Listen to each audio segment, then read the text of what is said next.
Hello, this is Triple Click, and we, damn it. All right, Kirk, I still need to fix this. Don't leak it before I'm ready to post it. Welcome to Triple Click, where we bring the games to you. Today, we are talking about leaks and the giant leak of Grand Theft Auto 6 that happened over the weekend. Should be an interesting discussion. Let's go. I'm Jason Schreier. I'm Kirk Hamilton. And I'm Maddy Myers. And we are Triple Click. We are. Together we Together. form. Hello. Yeah, Triple that's Click. exactly what I Together was we thinking. are the Triple Click. Guys, I think that a lot of listeners out there probably wonder like what we talk about before we start the show, like what we're chattering about before we start recording. And I want everyone to know that we are talking about Maddy being able to dislocate her own shoulders.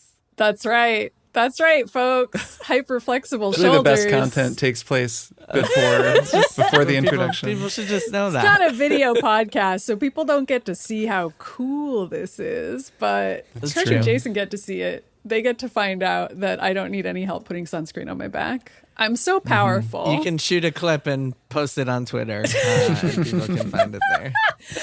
I thought you meant shoot a clip like from a gun, like do some type of really cool action you can shoot move. a- Like I can Well, shoot from a your clip back, from like, behind my around back behind while your head. doing a million flips. And then I'll also shoot a clip of myself doing that. And then I'll post that because I'm a cool action heroine.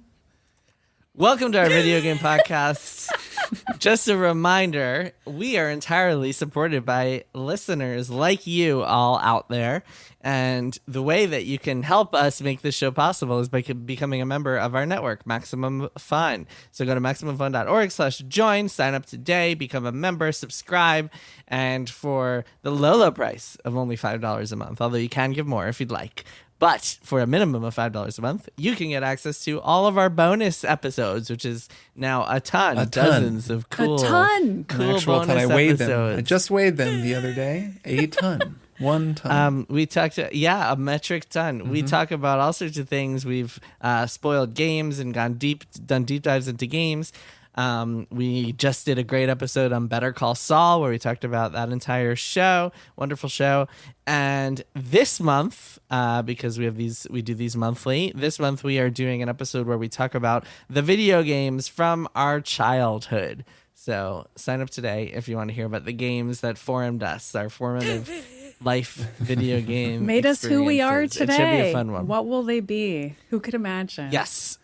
Once again, MaximumFun.org/join. All right, on with the episode. Yeah. So, some news broke over the weekend. Just a little we news. Felt Just- it was worse. Just a little teeny thing. tiny story. Barely made it You down. guys, last week I was like, hey, I'm going on paternity leave. I hope no video game companies break any news. I hope there's no big news. And then there's like a Nintendo Direct. There's a PlayStation thing. State of Play. There's Suikoden getting remastered, which, I mean, that's funny for all sorts of reasons. Yeah, so we're going to spend the entire episode talking about Suikoden getting Talking about remastered, Suikoden. aren't we? It's so funny. You guys remember? So last year we played Final Fantasy VI, and then that got a remaster after we played it. And now Suikoden 2, after we played that for this show, it got remastered. So next year, whatever we play, probably going to get a remaster. Just warning everybody out there. Yeah. I feel like I tipped the scales by picking Perfect Dark because that's already getting a remake. So if I win, then it's already fated. It's already meant I think to that be. means that you're kind of likely to win. I think so too. It's possible. Although that game is never coming out. So it's, no, I don't know. No, I mean, we haven't seen it or heard of it in a while. So TBD on that one. But I'm excited about it. So this weekend, a massive thing happened. It's funny. So I was up at 3:30 in the morning on Saturday night because I'm up at 3:30 every single morning because I have a newborn and I take over at 3:30 in the morning. And I looked at my phone and my 3:30 Twitter is specifically? blowing up. Huh, okay. It was 3:30 specifically. I'm getting all these messages. Hey, like there's this big GTA 6 leak. And I look at it and it's like, I'm like bleary eyed, like half asleep. I'm looking at my phone. I'm like, wow, like this is not just a normal leak. This is like dozens of video clips from GTA 6. And at first I was like, oh, okay, some sort of elaborate fake. And then I started looking at them and I was like, whoa, this actually seems pretty real. And then I started texting people and sending out messages, and eventually heard from some Rockstar folks that like they were like, "Oh shit, yeah, this is a hell of a thing to wake up to." So so essentially what happened was early on Sunday morning, there was this massive leak that popped up on a forum from this hacker who claimed to be the same guy who was responsible for the Uber hack last week. And it's like 90 something videos. The theory I've seen floating around, I'm not sure if this was what the hacker said or this is just what people are theorizing, but the theory is that this hacker accessed Rockstar Slack where they had a bunch of these files, and that's how they got them. The video showed all sorts of things, like footage from GTA 5, in development stuff, lots of like unfinished graphics and kind of cool looking development footage stuff. Also very pretty stuff like trees and horizons and people chatting, including some of the stuff that Bloomberg actually reported a couple of months ago, like that it's set in Miami, Vice City, that it's got a female Latina protagonist. And then there's like a lot of gameplay, robbery, driving, silly conversations. One about like the Facebook head guy, fake Facebook in the fiction of this game. Oh, right, the guy from like, GTA 5. Yeah. So very Can you clearly, blow him like, up in GTA 5 with like a cell phone bomb? Yeah, about how he died. Yeah, it's about how he died. Oh, okay. So the leaks start spreading. Everybody's talking about them. They're all over the place. By Monday, Rockstar has acknowledged them. They actually filed. They filed with the SEC a filing saying like, "Hey, we have this unauthorized breach." That's how big a deal it had.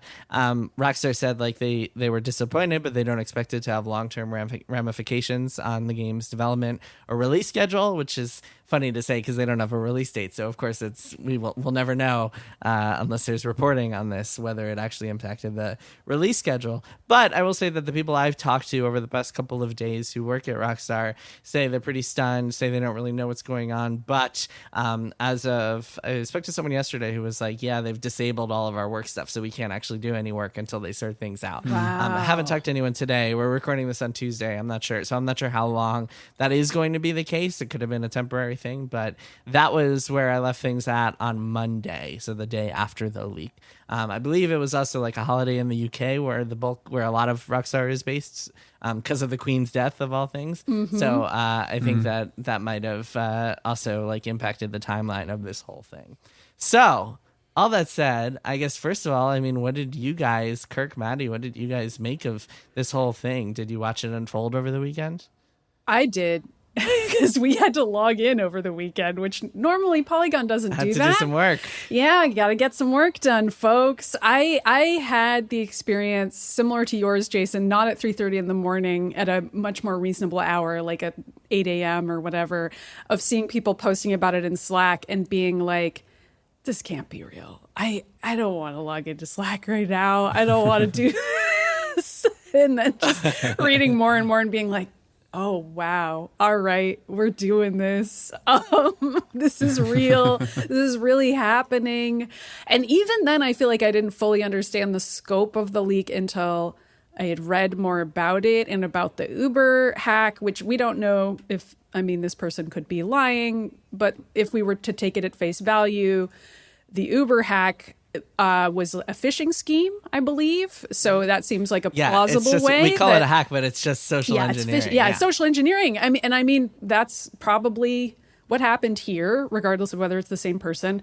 And this person seemingly got into the Slack. And I mean, talk about terrifying. I don't know, Kirk, I want to hear your thoughts too, but my main thoughts on it, just as somebody who works in at least a slightly adjacent and a creative field, I'm like, man, imagine if somebody got into the Polygon Slack and like leaked a bunch of like rough drafts or like stuff we have under embargo or like any number of other things. Or shit-talking you've done about other outlets. We're so polite. We never shit-talk other outlets. That's never happened. And I have nothing but nice things to say.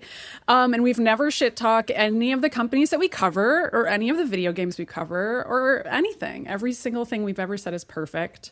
But you know what I'm saying? Like it is so stressful to see something like this. But Kirk, I'm curious what your take was as a fan.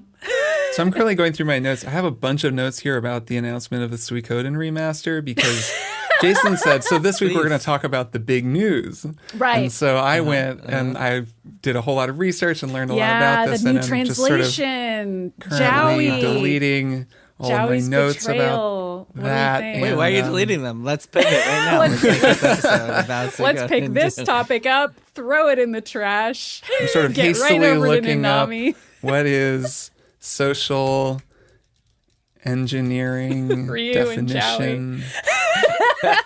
Legit, I could talk about the translation for the next 30 minutes and how excited I am that they're redoing it and how sad I am. Webster's defines leak as According to Wikipedia.com, Rockstar Games originally did. No, yeah. So I found out about this like a citizen. I just saw it on Polygon.com in the middle of the day on the weekend. Opened up my phone. I'm just probably like waiting for Toast to Toast or something like that. And I looked at Polygon and I saw a headline that said GTA leak. And of course, it's close enough to Jason, to your reporting about the game that I was already, in a bit of, there's like info about GTA 6 out there. So it kind of makes sense as a second act in a, in the narrative of life. If this were a screenplay, like this is an escalation of that. So of course I read that and thought, well, this could be like previous leaks that we've seen of other games where some sort of janky game dev footage gets out there. But then over the course of the day, just following the developments of the story, the real story wound up being, partly the volume of video footage, I guess, but I saw a little bit of it and it's not that remarkable, I don't think. Like it looks like an in development Grand Theft Auto game. Like it's not really that exciting. And it's more the story of the way that whoever this person is got all of this. And the fact that what are they saying? I want to talk to someone at Take-Two or Rockstar. Let's negotiate. They're it's almost absurd. like a hostage situation or something that they're at least attempting to initiate. And that seems pretty unusual to me. They're holding the source code hostage is what they claim. Right. I'm rolling my eyes. The listener can't see, but I'm rolling my eyes at this.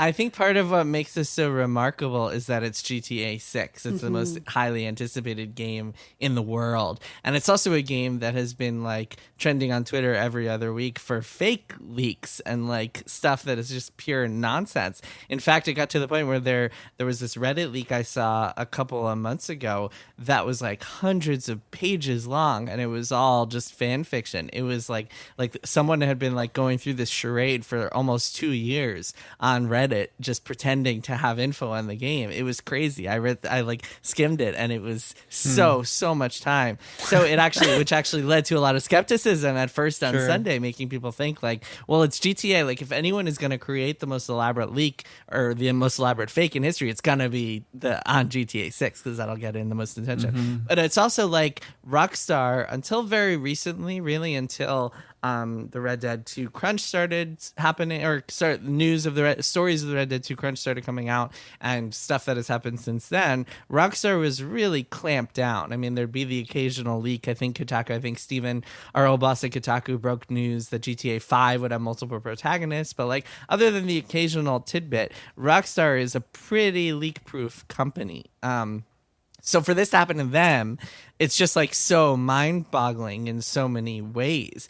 And this is a game that like has been in development for a long time, has been kept secret for a long time, and has only been hinted at by Rockstar. Like who knows when they were planning on first showing footage of the game or a trailer of the game. But now it's like so much of it is out there. It's just crazy. And like I feel like the repercussions are still going to be felt. I'm not sure what kind of consequences this is going to have in the short or long term. So can I ask a question that I think some listeners may also have? Yeah. So there's this claim by the hacker that they have the source code. What would it mean exactly for someone to have the source code for a game like this? Yeah, I don't know. I mean, I think my limited knowledge is based on what I've seen and read and talked to people about, which is that I think there would be a concern that can be used to figure out how to create cheats and hacks and stuff. But other than that, I'm not sure what can be done with source code. Like I don't think it's not like someone can go and make another version of GTA 6 or something like that. It's not like somebody's going to be selling like Saints Row 6 on the marketplace and based on GTA's source code. Right, because I'm thinking back to the Half-Life 2 source code hack, which of course is the hack that a lot of people are referencing or comparing this one to. And I can't remember. I feel like there were rumors then, or maybe this really happened, that they were kind of trying to build versions of the game using the source code. I'm not a programmer and don't really understand even what it means for something to be source code. Like, it sounds like it's the key to the universe. You put it on, you press enter on your computer and it builds Grand Theft Auto 6 for you, but I'm sure that's not it. And I was just sort of curious, since that, if true, is a kind of shoe that hasn't dropped yet, because so far it's just been this footage, which is of course its own whole thing. Just kind of like what the technical and other like practical ramifications of that could be.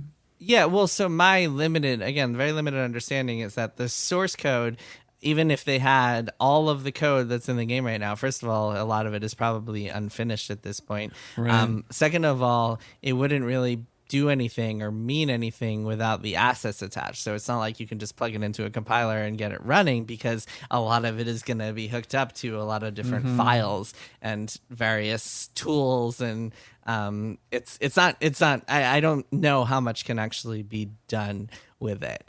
The conversations I've had with Rockstar folks, for what it's worth, I'm sure this is a small sampling of thousands of people, so take this for what it is, but conversations I've had are less along the lines of like concern that there's footage out there or code out there, and more concern about what this is going to mean for the company moving forward. For example, the biggest concern I've seen is, hey, if this all leaked through Slack and like various file transfer services that we use, is that going to hamper remote work? Because suddenly that remote work is going to be a security concern. And is Rockstar management going to use this as an excuse to force us all to come into the office when we really want work from home? And I know that had been a point of contention for Rockstar staff even before all this. So it could be like an excuse that management needs to get people coming in. So that's the type of concern that I've seen more so than like, oh no, our unfinished stuff is out there. Because I think people at Rockstar, like, other than maybe some kind of confusion about what the game might be and kind of your standard development woes, I think they're pretty confident that like whenever GTA comes out or whenever it's shown, it's gonna blow people away. So I don't think I don't think this is gonna have any impact on that, and it's certainly not gonna affect sales. Like, this is gonna be the biggest game on the planet no matter what. I think it's more like, how is this going to affect our workplace is the concern. Yeah, that was my sense. first thought as well. And I was thinking about it in terms of the Naughty Dog, The Last of Us Part 2 leak as well, and how at that time a lot of people were speculating that it was easier for that to leak because of remote workflow. I don't know whether or not that's true, but that was a pretty common talking point at the time, was if all these assets are being shared online, are they less secure? I mean, I'm assuming they're in a better sharing system than just a Google Drive or a Dropbox or whatever. But I can kind of picture how if you have all these massive cutscene files, and in that case, the leaks, I think, were maybe emotionally worse because the game was so close to done. And a lot of those cutscenes were depicting just massive plot points in the game that then did happen. So people who watched them were spoiled, and in a way that I think is really different from what we're describing here. But I think just in terms of the talking points around that time, a lot of people were like, oh, is this going to change security at these places and make remote work harder?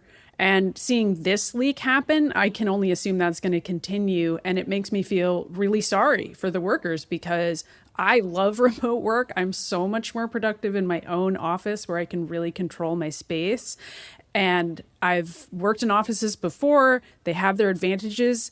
I visited the Polygon offices recently, met everyone. There's definitely advantages to doing all that. But I love remote work, and it's going to make the industry so much more inclusive for so many different people around the world if we allow for that in every industry, frankly. And so just as somebody who cares about those issues, I saw this and was really sad for them, thinking about how that might change. You know, I do think that could happen in the short term. You know, managers use this or this kind of thing, security concerns, as an excuse to limit working from home. But it seems to me like working from home and remote work and just digital collaboration tools that allow for a more spread out workforce are just going to be the way things are done. And it does seem like this is an opportunity for somebody to come up with better ways to secure digital communications for workers. Like, I know it's not as simple as one or the other, and I'm sure this will lead to some, kind of backpedaling in some ways, some backsliding. But over the long term, it seems to me like the real solution here is to keep working on work from home, hybrid work, figuring out what works best for everyone, and also make it more secure, because it would appear that it is currently not secure enough. Mm-hmm. So let's talk about leaks and reporting and the kind of ethical quagmire that is this whole conversation. Yeah. Because this Rockstar leak also led to a broader conversation among the kind of gameosphere, aka people on Twitter and Reddit and Discord and Reset era. It led to a lot of conversations about like the ethics of game leaks, which I've gotten a little bit sick of, but I still think is interesting, and we haven't talked a ton about on this show. So I think it's worth getting into a little bit. Like, a lot of people are like, hey, why are you, if this is so detrimental potentially to people, why are you amplifying this? Why are you talking about it more and spreading it more? And other people are like, hey, why is this different than when you report on leaked information on Bloomberg, for example, 2 months ago, when, like I mentioned, when I reported on the protagonist and setting of the game? Or why is this different than whatever other leaks have been run by various websites over the years? And what are kind of the differences between reporting and leaking? Have you guys seen these conversations? Maddy, have you seen any of these or participated in any of these conversations? Oh, definitely. Yeah, I'm actively participating under some anonymous screen names. I'm tweeting at you a lot, and you're not getting back to me. Yeah, I mean, I think this is kind of a fun... At this point, I wouldn't be shocked if you had an I wouldn't be shocked by anyone having like an alter ego. Sweet Coden 2 hater is me. It's true. Yeah, I should have known. I do feel like this is kind of a fun example. I'm sorry to call it fun, Jason, because it does involve you, but it is fun as someone who knows you, because this is a game that you yourself reported on so recently and in so much detail, and to then have that be part of how Polygon confirmed the veracity of the leaks was in part by linking to your reporting and being like, these leaks line up with some pretty extensive reporting done by Jason Schreier at Bloomberg on what this game would contain. And here are the things it contains in these leaks. And you later confirmed on Twitter, and we linked to that. Yeah, I was going to say, they could have just linked to me tweeting that it was real. Yeah, but I just mean that I think even before you confirmed that it was real by talking to people at Rockstar, I think a lot of people probably watched the footage, and those GTA superfans were like, well, I read Jason's article, so therefore I'm pretty sure this is real, because it lines up with something Jason already leaked. Or did you? And what is the difference? Reported on. Important distinction. People who are like, a reporter is reporting on information that was leaked to them. A reporter is not leaking information, except in some cases, but we'll get to that in a little bit. But no, a reporter is not leaking. Important distinction there. But it is true that there is enough of a similarity that somebody might be like, well, why is it that Jason reporting on a story like this isn't disrespectful to the workers? I mean, personally, I don't think that. I don't think it's somehow disrespectful to workers to say. But your Twitter alts are the ones who think that. They're just playing devil's advocate, and they don't necessarily represent what I truly believe. But I don't think that reporting on leaks is spoiling a game. I mean, I know Polygon wrote up The Last of Us leaks, for example, and I think I was still at Kotaku then, and I'm sure we did too, because it's a news event.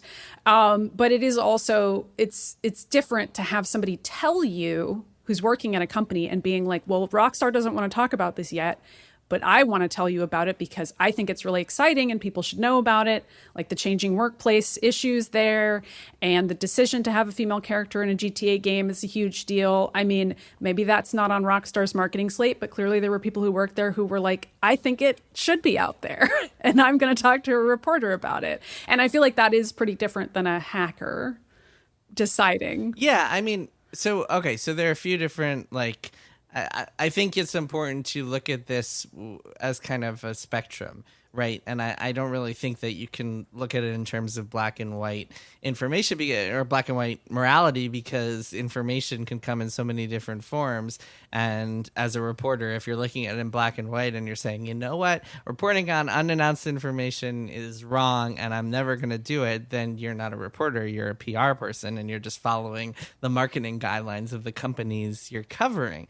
And then the other extreme would be I'm going to throw out and tweet about or report on every single piece of information I hear and can verify, no matter what the news value is. And for me, I mean, my kind of stances have oscillated a lot. I've always felt like it was kind of a complicated subject that I always had kind of conflicting feelings about, because part of me wants to be like, I mean, yeah, fuck it, I'm a reporter. I should be reporting everything that I hear and can verify and know to be true. And part of me is also like, well, okay, what is the potential impact of this stuff? With the Rockstar story specifically, it's very easy to point to that and say, hey, I heard a lot about this game. The only stuff I included in this article is stuff that is relevant to the wider product point of the article, which is about this company becoming more progressive and trying to clean up its culture. And the reason that I brought up there's a female protagonist is because, hey, this is a more progressive-minded company. The reason I brought up where it's said is because, hey, there's context here about like them starting like cutting down their scope of making a huge map and making, actually, we're going to do this in one city and maybe expand over time because we want to have a more sustainable development cycle. So there was rationale behind everything that I reported in that specific case. That said, there are also times when I've done, and I'm still planning on doing, reports that are just like, hey, on Sunday, like, Ubisoft is going to announce such and such, or next week this thing is going to happen. And I think there's merit to that too, because at the end of the day, if you are a reporter, your job is not to serve the companies that you're covering or the people who work for them. You can empathize with them for sure, but ultimately your job is to report on information, and that has to be your priority. It doesn't mean that you have to throw out everything you've heard, but certainly should be leaning towards the side of reporting information when you can. When you're reporting a story like this, I would imagine that you know when there is a fact that you're including in the story, such as there's going to be two protagonists in the new Grand Theft Auto and one will be a woman. Like, you know when you're putting that in, right? This is going to be a thing that a lot of people, like just people who play video games and are curious about this, that's what they're really going to latch onto. How do you think about that difference between, I want to tell this story about a more progressive company, but I know this fact and this fact and this fact are going to be the three that headline the Reset Era post? Yeah. Yeah, I mean, I try. Because you know, right? I mean, you have to know. I do. I try not to. I mean, sometimes it'll help because I want people to read the whole story. And so sometimes it's like, okay, you know what? Yes, maybe I should do a Twitter thread where the second tweet like magnifies that stuff so more people check out there. Maybe I'll give some people. Right, it gets the story shared. Yeah, put some sugar on the vegetables for people. It's not super uncommon for reporters to do that sort of thing. But again, at the end of the day, I mean, the priority is like reporting information and getting information to people. And like, I think that it's all well and good to empathize with the people the marketing people or whoever who whose weekends are gonna be ruined because of some information that leaks. But I think that at the end of the day, that's not your job. If you're a reporter, your job is to report information. So all that said, I mean, I think in a case like this, I mean, first of all, it's also important, like going back to the hack for a second, it's also really important for a reporter to be getting their information in ethical ways, and anything that's illegal or anything that's potentially getting information, like you are talking to a hacker and getting information from them, that is a big no-no. That is a big ethical border that you're crossing. Also, I don't think many reporters worth their salt would be really all that interested in putting up 90 plus videos of unfinished game footage. Like there's not a news story there. It's hard to justify that from a news perspective. There is a news story in the fact that it all leaked, but like, let's say theoretically, instead of putting it on a message board, this hacker had come to me and been like, hey, Jason, I have all these videos. Like, what are you going to do with them? I certainly would not be posting them anywhere or sharing them anywhere. I might do a story that is like, hey, there's this hacker trying to sell these videos, but I don't think it would be my job as a reporter to be out there just throwing out unfinished game footage everywhere. That's not how news reporting necessarily works. Yeah. I mean, you might go to Rockstar and be like, this person approached me and claims they've stolen a lot of things from you. How exactly did that happen? And do you want to talk more about the circumstances of this if it did happen? Yep. And then even then, the story's still more about the circumstances of the leak than the actual leaked footage, which I agree. It's kind of weird to watch it. Some of it feels very blatantly unfinished. I didn't love watching it. And I was kind of like, I'd rather see something that's either finished or they're ready to talk about it, even if they're not showing it yet, because that's a lot more fun for everyone involved. But yeah, that's me. Yeah, it's a shame because, like, as a historical artifact, it's really interesting. It's like, look, this is what GTA 6, one of the most anticipated games ever, looks like at this point in development. But yes, if I were working on a new book and someone had leaked the first draft before I started editing it, I would be like, what the fuck? Like, I'm not okay with this. So I totally empathize with that. And I don't think that, like, I think if someone came to me and said, hey, I have this leaked video footage of GTA 6, as a reporter, it might be my duty to be like, hey, GTA 6 exists. Hey, here's what I know about it. But posting the videos and maybe even like taking a tiny snippet, because sometimes images are stronger than words and sometimes you need something to like really prove that you have this information. But showing it all, I think, would not be the way to go. I think at one point, was it Kotaku that had that like massive Call of Duty leak? That never really sat right with me. I think it was before I started at Kotaku. Kirk, do you remember that? I do. It was just like, here's all of the plot information on this new Call of Duty game, and it was just everything. Yeah, on like modern. I think it was the one that was in New York, so I think that's Modern Warfare 3. Mm-hmm. I'll bing in here if I'm wrong about that, but I'm pretty sure that I'm right. Yeah. Bing! I was right. That was the game. It was Modern Warfare 3 in 2011. It was actually right when I had started at Kotaku, and I was brand new at the site. Bing!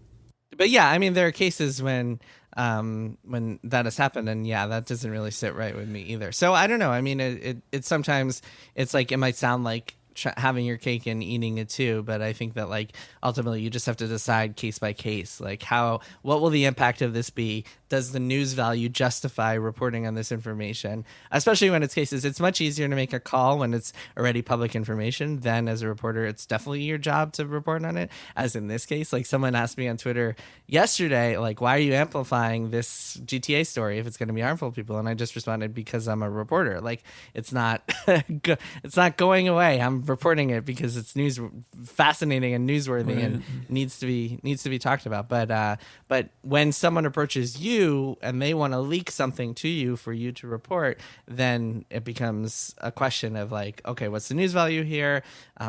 What's the impact going to be? How can you justify this? What is it going to look like, et cetera, et cetera? Yeah, I mean, this is just thorny because this is basically it's a speech issue. It's a free speech issue, and speech issues are just thorny. Free speech is a thorny thing, and there's always a kind of ethical gradient involved when speech is involved. And I mean, you can go to the Gawker Hulk Hogan case if you want to see. Yeah, there are so many examples of this kind of thing. It's such a ethical gradient that reporters are just constantly operating on. I mean, you know, there's the question of, is this ethical? Would I have done this? Would I not have done this? Do I think that was kind of scummy, or do I think that was super justified? I think the reason that people will always talk about this stuff when this kind of story happens, whenever something like this happens, is because there's never a clear answer. You just can't like make these very clear distinctions because everything exists in this kind of, you know, a gradient like you described. And that's important just to keep in mind when you're thinking about it. We're going to be talking about this kind of thing forever. As long as there's a free press, this will be a live issue. But that's kind of a good thing, just in a totally abstract way, because it means that it is possible for people to be making these decisions and to have the freedom, you know, to decide for themselves. Yeah, and I think it's one of the reasons that it's so gray in these cases is because we're talking about the public information. The public good here is like learning about games before they're released. There is no real like. There's no morality question. There's no question of like, is this going to do some good beyond just giving people information? It's just about giving people information. Whereas in a lot of other cases, and this is where these are the stories that I'm far more interested in and want to spend way more of my time on stories that are uncovering things that people wouldn't know about anyway. And that could mean wrongdoing. It could mean embezzlement or harassment or whatever. But it could also just mean like interesting behind the scenes stories that like people would not find out about anyway. So it's funny that this occupies so much time because like I'm so uninterested. Like this is very low on my priority list of reporting is like the stuff that is like, here's what's gonna be announced. I'm way more interested in the behind the scenes stories anyways. Okay, so before we move on to one more thing, I gotta tell this story. Kirk, you haven't heard this. Maddy, you read about it, but the story is too good not to share. The story is too good not to share. Okay, so a couple months ago, a few weeks ago, this account pops up on Twitter called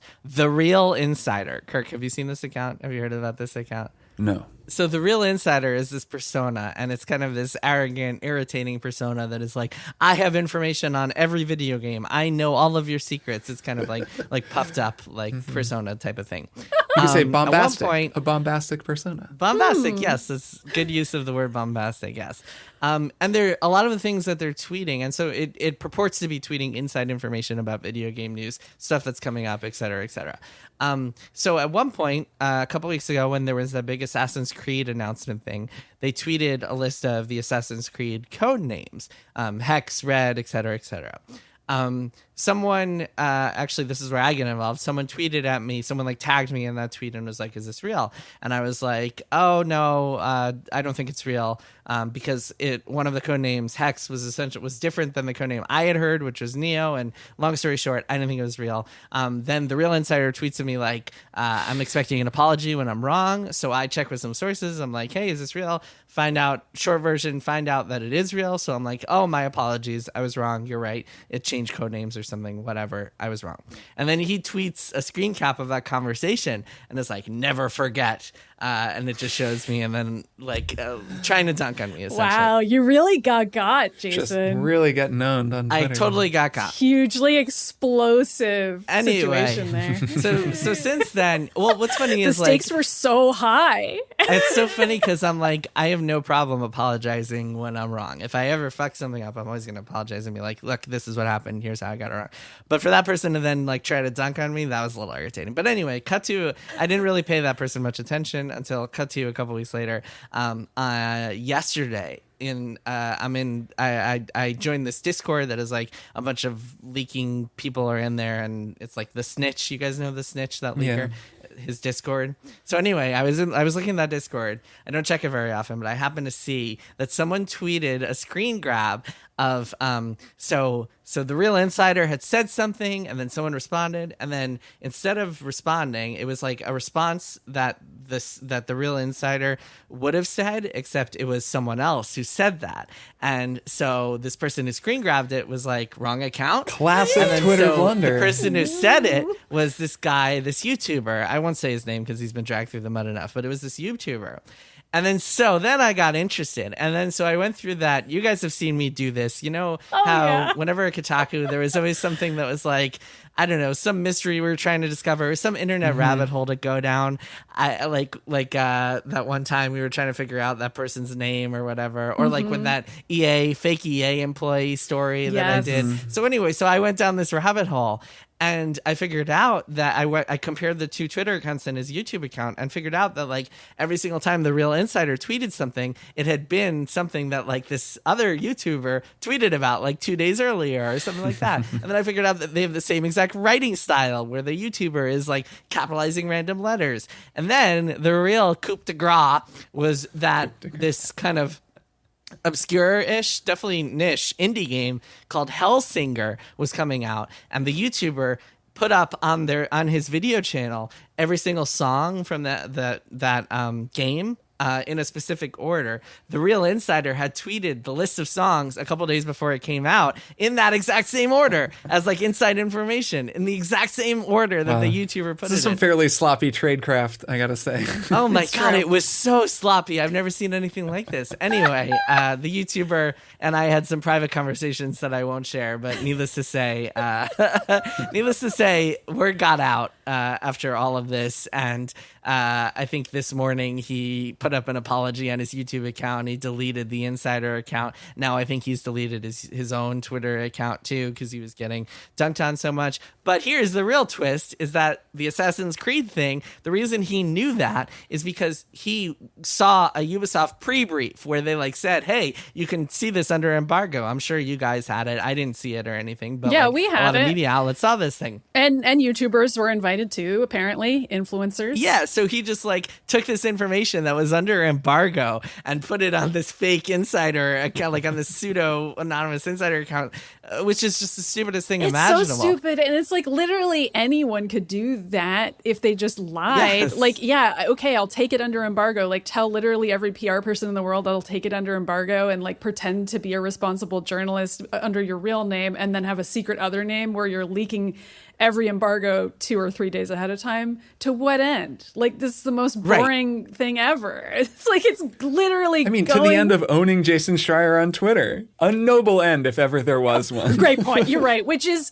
the main reason why I have my alternate accounts. So I guess well, this is that's the main reason that we have this podcast. The main reason that most people tweet is for the chance to possibly own Jason Schreier on Twitter. It's true. It is a huge motivator. And so, yeah, I mean, I think that's relevant because it's an interesting thing. The whole concept of embargoes has always been an interesting one. Yeah. But in general, I think embargoes are for the most part a good thing because they're give you a chance boring. to. Like, it's just you write the story with 2 days ahead of time, and that's like the whole point of it. Like, it's not because the information is so exciting that it needs to be leaked in that time. It's just the extra time to write the story, you know?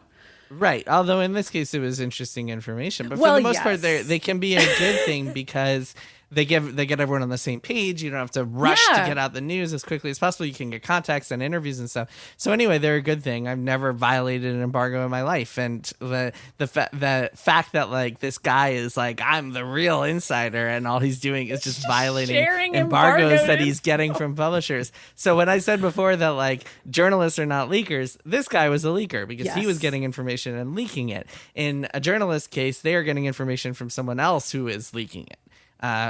Important but subtle difference there. Anyway, The Real Insider, quite a chap, quite a Twitter account. That was a fun little rabbit hole to dig into. Very embarrassing. And by the way, I would have, even if it wasn't personal, even if he hadn't dunked on me, I still would have gone down that rabbit hole just because. I think we all know my that. personality. I've certainly known you long enough to. It just so happened that he attempted to own you, but that was merely a coincidence. You would have owned him in return regardless. I don't even consider that to be real leaks. I'm sorry. You got to do better than that. You got to do better than just sharing embargoed stuff that was going to be announced anyway. Yeah, and it makes things more difficult for everyone because like, nobody is going to be giving you embargoes if you ever like. I think something similar has happened with Nintendo over the years where they limited their review copies because people were strict. leaking and people were just dicks about it and ruined it for everybody. And I know. That sort of thing really sucks. And there's a big difference between that and like reporting on information because someone shares it with you. There's huge difference. Anyway, that's my rant. That's my real insider story. It's quite a story. Now to start my own fake insider account and see how it goes. As my social experiment. I don't know. I think maybe you should start one of the fan fiction ones and just come up with some extremely realistic, totally like nonsense. Nintendo Breath of the Wild 2 stuff. Like, I don't know. Like, that seems so much more fun to me. Like, you can just wholesale but that doesn't make it get up. any attention, right? I mean, you only get attention if you get something right. Mm-hmm. So you need to put in a couple of correct things so that people pay attention to you, and then from there on, pure fiction, baby. Exactly. That I mean, it's become like a whole cottage industry. It really has. Twitter leaker insiders popping up. It's amusing. All right, why don't we take a break and then we will be back for one more thing.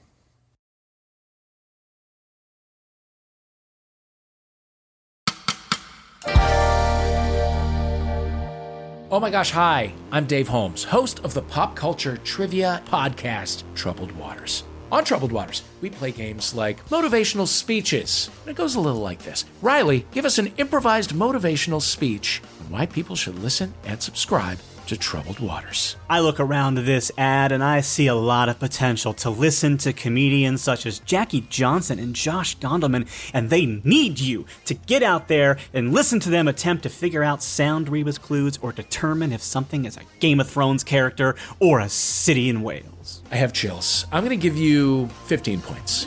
All that and so much more on Troubled Waters. Find it on MaximumFun.org or wherever you choose to listen to podcasts.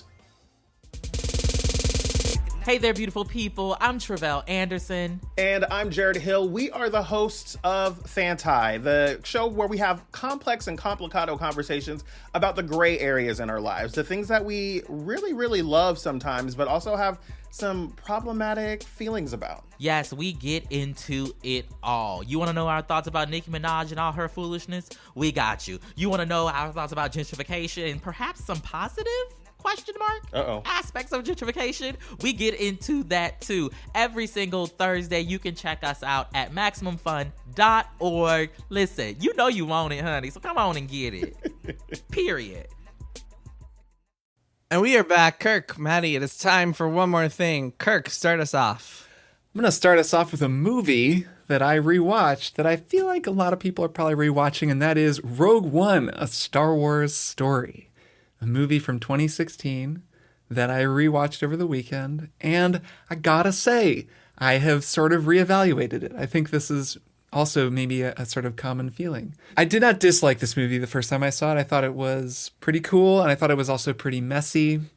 It definitely showed signs of development hell. I don't know, what do you call that in the world of cinema, of being a tough project, because I knew that there had been a lot of development hell actually started in cinema, I think, rather than games, didn't it? I think it's really, yeah, because I guess it's development. You're still developing a film. Yeah, I think the concept started with like a script that just was never produced. But yeah, go ahead. It was a movie that, it was a rare feeling of seeing a movie in the theater and being aware of the fact that something seemed off with some scenes. There's a scene in particular where the protagonist reunites with her father figure, Forrest Whitaker's character, and the whole thing is shot like they're clearly not in the same room. They're never in a shot together. And I was sitting there in the theater the first time I saw it, which I always pay attention to this stuff, but I don't usually notice that kind of thing. And I was like, this is weird. And halfway through the scene, I just started thinking like, am I ever going to see them in a shot together? And then I never did. Anyway, stuff like that.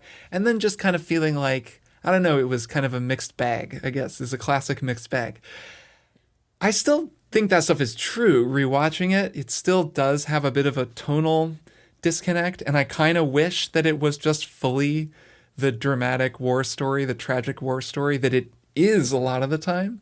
But I think it's such an interesting movie, and it's an artifact of an era that is already a bygone era, which I found very interesting. The era of, okay, we're going to do a lot of new weird stuff with Star Wars, which has basically ended. I can't remember if we've talked about Star Wars Obi-Wan Kenobi on the show. Did either of you even wind up watching that? I never did. No. Well, you didn't miss much because it wasn't very good. Yeah. And that's the most recent Star Wars thing I watched. And then there was Boba Fett, which was very weird and wound up kind of just being The Mandalorian. So it's kind of just The Mandalorian has been this one success that's still ongoing. But Star Wars is in a very weird place right now. There was actually just a Polygon article. Was it McWhirter or somebody put together a Polygon article that was like, when are we going to see another Star Wars movie? And watching a Star Wars movie, a thing that's like 2.5 hours long and is a movie, was really cool. And it's also a good movie. It's like really interesting. It has stuff in it that I haven't really seen anywhere else and really dug. I mean, it approaches the Force in a really cool way that felt interesting. I don't know. I mean, this is a movie that everyone's probably seen who's listening to me talk about it. So really all I want to say is I recommend rewatching this movie. And of course, this show Andor about Cassian Andor, who is the spy from that movie, is coming out. And it was totally off my radar, but then I started hearing exciting things about it. And now I am more looking forward to it. So watching Rogue One made me even more excited. I'm kind of like looking forward to a Star Wars thing for the first time in a while. Nice. So I look forward to being disappointed, but maybe I won't be. Oh no, you might so not anyways, be. Yeah, if anyone's looking for a movie to watch, you could do worse. Anything with Ben Mendelsohn in it is probably going to be at worst decent, or at least at worst the scenes with him will be great. Also, Felicity Jones, not to be horny on Maine, but in that movie. She is She's pretty great. Incredible. Maddy, what's your one more thing? Okay, so mine is Solitaire. It is a specific Solitaire game that I'm going to talk about, but I got to admit, get to it eventually. First of all, that this all started because I've been playing Solitaire, as in the Microsoft Solitaire collection, the free game that comes with your PC. you know, that one. I don't really know why this started for me, but like a few weeks ago, I just was like, I'm just really feeling some Solitaire. And then I was like, wow, Solitaire freaking owns. And then I've been playing more Solitaire than I really want to admit, and it started becoming a problem. So I was talking about it with my friend, game developer Christine Love, and she was like, oh, well, have you tried the Zachtronics Solitaire collection? And I was like, I haven't. I'm immediately going to purchase it, and now my life is over. And this is all I'm going to play for the entire rest of my life, I think. Oh, man. So Zachtronics, sadly, tragically, the company has shuttered, but it's kind of not tragic because they made a statement where they were like, we feel like we've done all we wanted to do. Goodbye, which is amazing. I think, Kirk, we talked about it on the show at some point. I think it was your One More Thing or something about the closure of that studio. But they make puzzle games. And every Zachtronics game just feels like a Zachtronics game. And if you've played one, then you know what that means, I suppose. But basically, the Solitaire collection, I haven't played every game in it. Some of them are quite difficult, but they're all iterations on Solitaire, Free Cell, all the different Microsoft Solitaire collection faves with which I'm very familiar, but they change the rules in some minute way that you have to get used to. And because I'd been playing so much regular Solitaire, I'm now having to get used to playing this other version of Solitaire. So the main one that I'm playing right now is called Sawayama Solitaire. There's a ton of other games. I'm going to enjoy them all, but this one version of Solitaire is so freaking cool. At first, I felt like it was breaking my brain because it shows you all the cards behind every stack. You can see everything, first of all, so you know what you're getting into when you like move cards over back and forth to get rid of them. So you know what's coming, and so you can think several moves in advance in terms of what your Solitaire moves are going to be. And the other thing is, usually you can only put a king down on a blank space in Solitaire because you're supposed to stack up from king to ace at the end of the game. And in this game, you can put any card down on a blank space. And that completely changes everything because I kept being like, well, I got to put a king down. And then I'd be like, wait, that wasn't a logical thing to do there. I need to like move this 9 just so that I can get this one card. Like if you put a 10 down, you go from 10, 9, 8 to 7, 6, etc. And then loop back around to king, queen, jack to 10. Well, no. So it still would only take you all the way to 2. But the other thing that the game does is it auto collects for you no matter what. So as soon as you get an ace, it auto collects any card that shows up. Whereas in regular Solitaire, you can decide when you want to move cards over to the ace, and that can be part of your strategy. Whereas in this version of Solitaire, it automatically collects cards as they appear on top of anything. Right. And I don't know, just somehow that combination of new rules makes it way more tactical and complex, but it's still Solitaire. And I tried the Free Cell one, which I don't know how to pronounce. It's like a Russian word, but it's basically Free Cell. And it was so hard that I couldn't play it because it changes too many things about Free Cell. And I was like, I don't understand this. But I'm very excited about this. If you like Solitaire and you want to ruin your life, the Zachtronics Solitaire collection, it's on Steam. It's $10. Highly recommended. Loving it. Never going to play anything else possibly. Nice. I'm totally going to play that. R.I.P. Zachtronics. Okay, cool. My one more thing, I'll go really quick. My one more thing is Return to Monkey Island, a game that we talked about a little while ago when we did our Monkey Island episode. We're probably going to do a triple play on this game, so I won't get too into it, but I did finish have it all yesterday, installed. So very excited. I just wanted to shout out. You guys will be pleased to hear that it is great. It is clever and funny and very entertaining and kind of...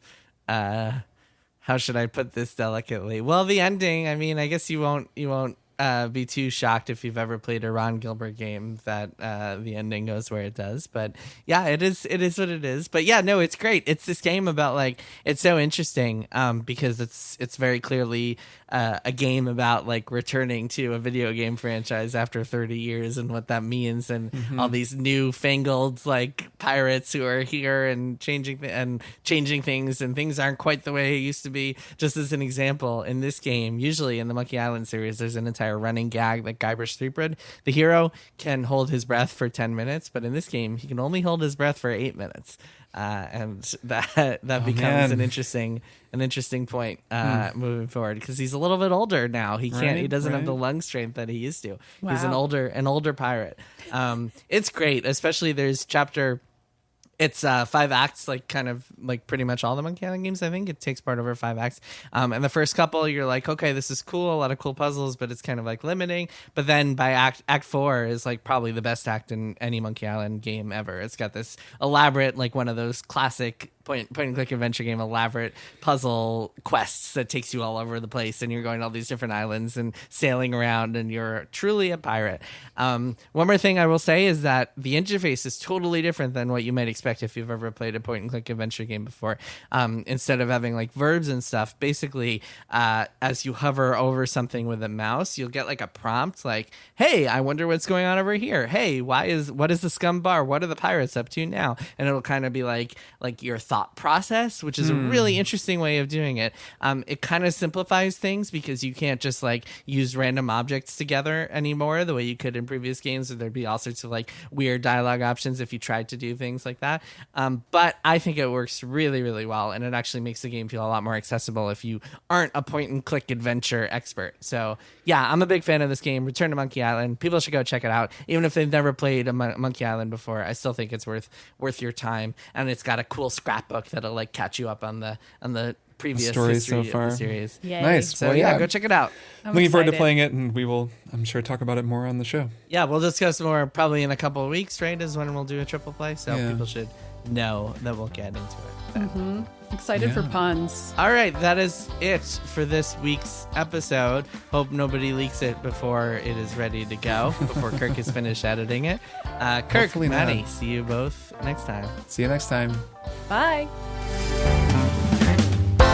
Triple Click is produced by Jason Schreier, Maddie Myers, and me, Kirk Hamilton. I edit and mix the show and also wrote our theme music. Our show art is by Tom DJ. Some of the games and products we talked about on this episode may have been sent to us for free for review consideration. You can find a link to our ethics policy in the show notes. Triple Click is a proud member of the Maximum Fun Podcast Network, and if you like our show, we hope you'll consider supporting us by becoming a member at MaximumFun.org/join. Find us on Twitter at TripleClickPod, send email to tripleclick@MaximumFun.org, and find a link to our Discord in the show notes. Thanks for listening.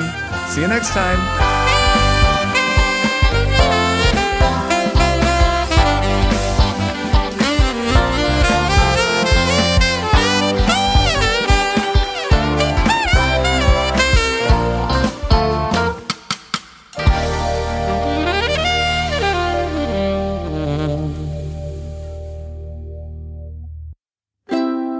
MaximumFun.org.